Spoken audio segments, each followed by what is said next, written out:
Hello guys, welcome sa ating munting channel. Halika't tayo'y gumawa ng DIY air planting tube. Hope na may matutunan kayo sa video ito at sana tapusin nyo ang video ito hanggang sa dulo.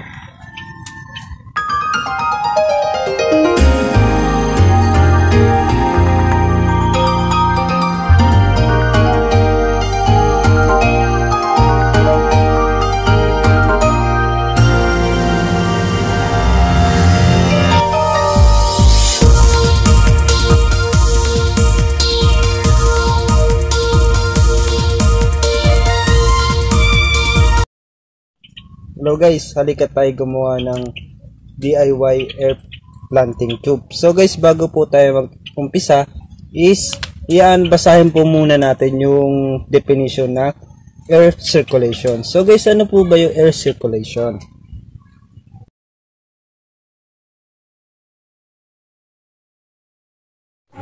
Good air circulation is an overlooked necessity for healthy garden. Providing airflow around your plants is as important as sunshine, water, and organic matter. You may think that plant sitting out in the open would get plenty of air, but that's not always the case. And guys, yun po yung definition ng air circulation. So guys, ano po ba yung benefits ng air circulation sa ating halaman? Ayan guys, basahin natin. For roots, primarily to allow plants to breathe. If air is not available to the roots, it can cause the root to fail.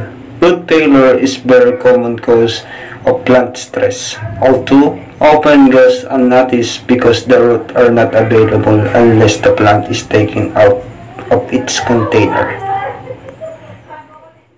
So guys, yan po yung definition ng ating air circulation, saka yung benefits ng air circulation sa ating halaman. So guys, kung nakikita nyo yung ating mga farmer o ating mga magsasaka, gumagawa sila ng plotting bed or nagpapaumbok sila ng lupa at nilalagyan nila ng plastic cover bago nila taniman yon. Okay guys, para yung air circulation sa lupa is ma-maintain at maging malusog yung kanilang halaman. So guys, kung tayo naman is magtatanim sa mga plot na lupa tulad nito, nagko-compact yung lupa na siyang dahilan ng pagsiksik o hindi makaingay yung ugat ng ating halaman, kaya minsan yung ating halaman is nababansot. So guys, dahil sa ganung pangyayari, nag-research ako at naisip kong gumawa ng planting air tube. Yan guys.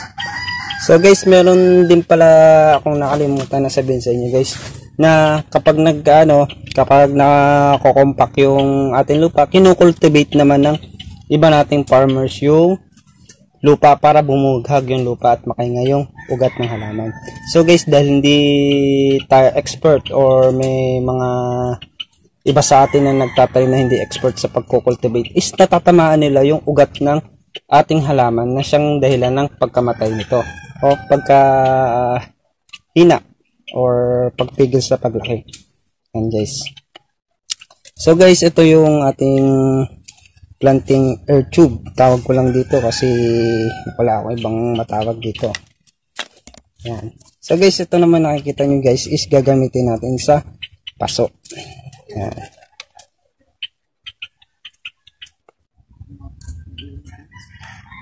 So guys, bali meron tayong dalawang usage nitong ating DIY planting air tube. Yung isa guys is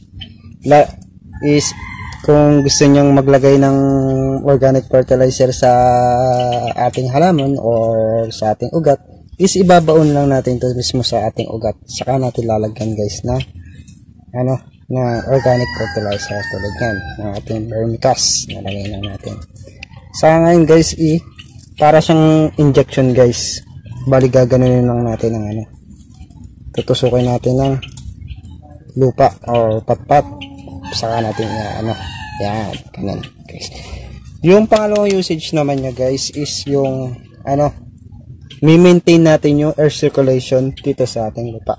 Bali guys, itutusok lang natin tong ating DIY planting air tube para yung air circulation ng hangin o yung hangin natin is pumasok dito sa ating tube. Dahil meron tong mga butas-butas, yan. Bali ito yung nagiging silbing pasingawan para bumughag or makahinga yung ugat ng ating halaman. Yan guys. So guys, bali tignan natin yung ginawa natin dito sa isa kong halaman. Bali ito guys is prototype pa lang at research ko pa lang guys, no? Tulad na sinabi ko kanina guys is kukultivate natin to guys. Yan guys. Is baka masira natin yung ugat nito guys. Kaya gumawa tayo ng planting air tube. Yan. Para ma-maintain natin yung air circulation o pagkabughag ng lupa. Yan guys. So guys, ito na, nandito na tayo sa ating kalabasa. Bale ito is ginawa ko pa lang sa kalabasa at 2 weeks na siya.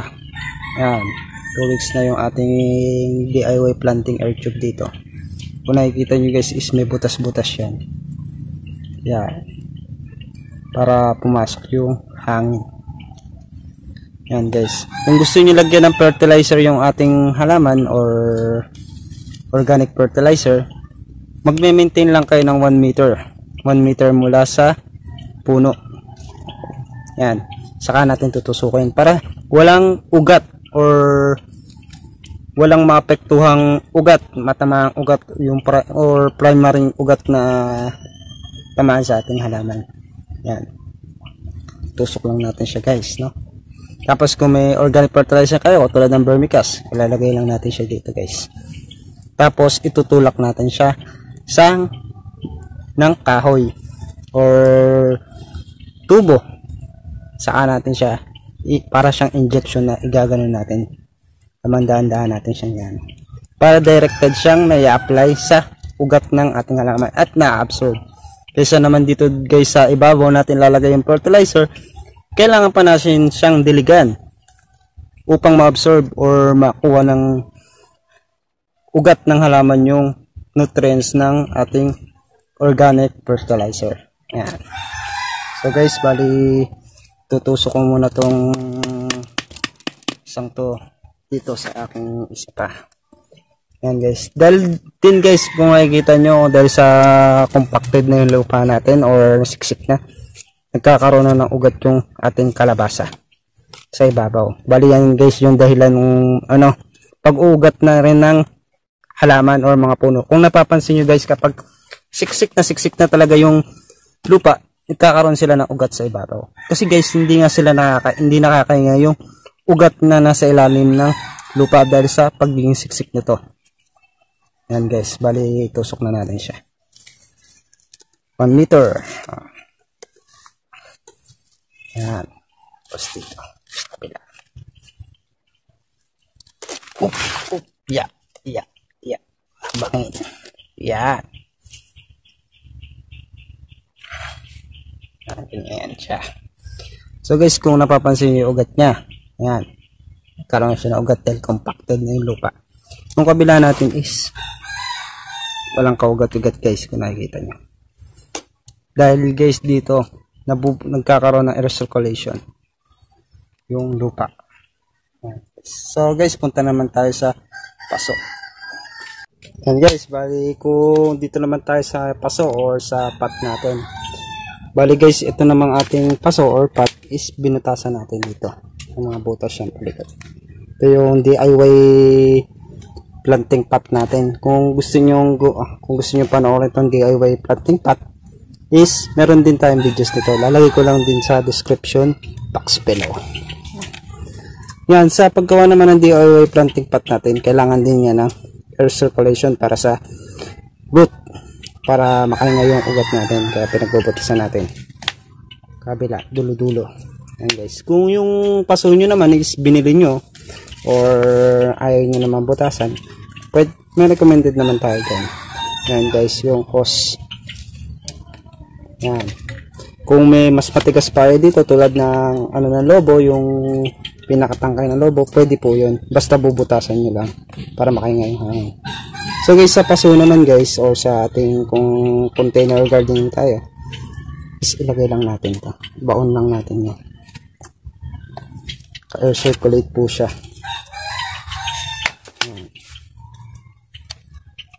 Basta po 1 meter lang yung layo ng pagtutusukan natin para hindi maano yung ating ugat ng ating halaman.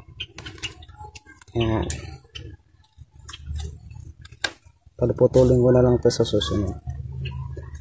Guys, ganyan lang po yung paggawa ng ating DIY planting tube. DIY planting air tube. Ang gagawin nyo lang guys, atin ko remember lang din guys, paalalanan ko lang kayo, is dapat magkaroon kayo ng pasuin nyo ng butas-butas dito sa magkabilang kilid. Para yung hangin is pumasok dito.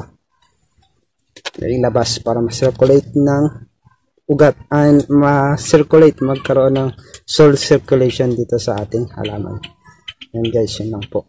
So guys, nandito na lang ako. Hope na may natutunan kayo sa video ito. At sana huwag niyong kalimutang mag-subscribe sa ating channel para updated kayo guys sa mga future videos na i-upload natin sa YouTube.